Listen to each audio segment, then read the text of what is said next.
I'm installing a stainless steel liner for a fireplace today. I thought some of you would be interested to see how I go about doing it.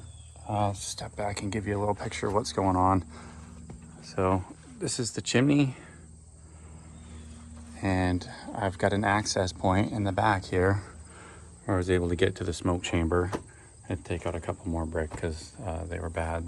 But so anyhow, I've got the liner installed and the smoke chamber is parched up, and this is what it looks like. So that's what it looks like going up, and it's a nice smooth taper all the way into the edge of the liner. I have an 11-inch round liner for this fireplace, and it's so you just have to make sure that, you know, I've got a cast iron damper here, that the cast iron damper will open and I'll have room. There's a lot of room down into the firebox. And so now what I have to do is I have to lay all these brick in. Okay, then I'll go inside the firebox. I'll remove the damper, and then I can parge up the back of this brick wall. Everything's parged up as much as I can. You can see how thick it is. So this stuff is actually the chamber coat. I actually like using this stuff. And this is specifically for smoke chambers. And basically it's zero clearance to wood combustibles if you have 4 inches of brick with 1 inch thick. So this is my third coat of the chamber coat. And then I grab a yellow sponge and some water, and I just smooth it all out, right? And you have a nice smooth transition into your stainless steel liner.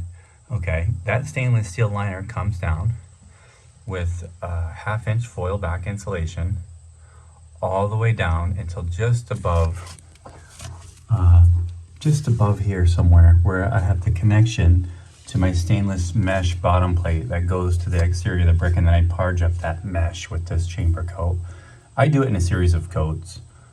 This one, that's the third coat, and that's as much as I need. And then so from there up, it gets the poured-in insulation. So that poured-in insulation is like, basically it's like vermiculite with Portland.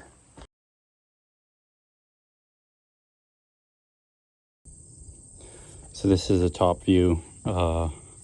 Obviously I'm not done up here, but this is just what it kind of looks like. I've got this plate here, okay, and this plate is specifically for one of these top mount dampers. This damper has, you know, a rubber seal on the bottom, and it seals just like that. It goes, you know, it works with the stainless steel cable that goes down the firebox, and you just pull it shut like that. Okay, so that's why they have this specific plate on there. Then I have a flue chunk on top like this. Stainless liner's coming through the middle of it. And so, you know, I still have to pour a concrete crown wash on here, but I'll just show you inside what it's looking like maybe. So down bottom,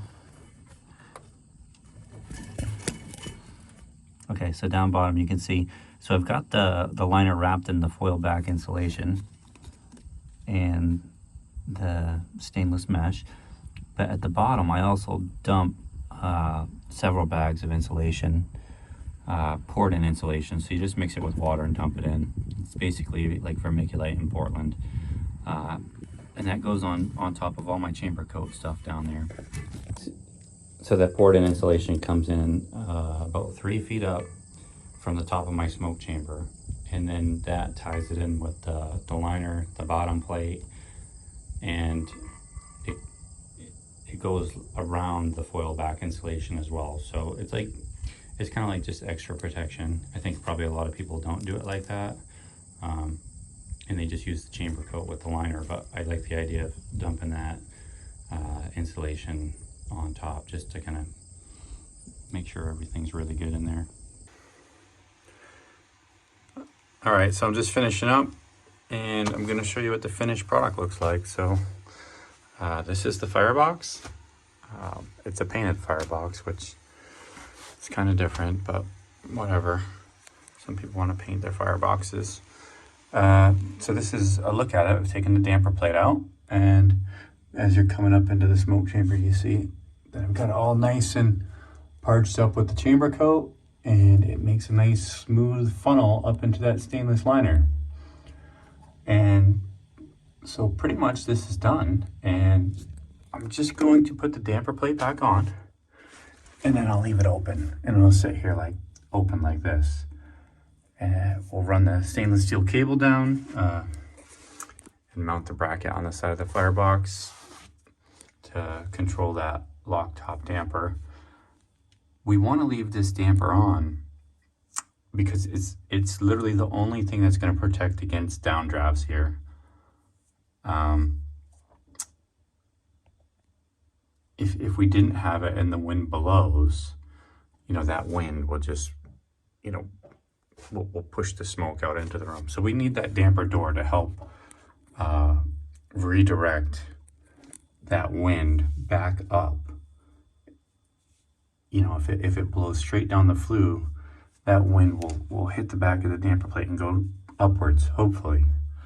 You know, as you can see, this fireplace is built improperly, like most of them are. The damper height is literally, you know, right here, which, you know, we know it needs to be higher, but the homeowner was willing to take a chance here to see if this fireplace is going to work like this without, you know, rebuilding the whole inside of it and putting that damper up. So it's a pretty wide mouth damper, so hopefully, you know, if they have some small fires in here, the smoke will find its way up. But this was all explained to them ahead of time, so they knew they were taking a chance here. And for some reason, if it doesn't work, you know, I've told them that we can always, you know, shorten the opening a bit, you know, bring down the height a little bit to kind of hold that smoke in before it decides to roll out up the flue. This is one last shot with the damper door back in place.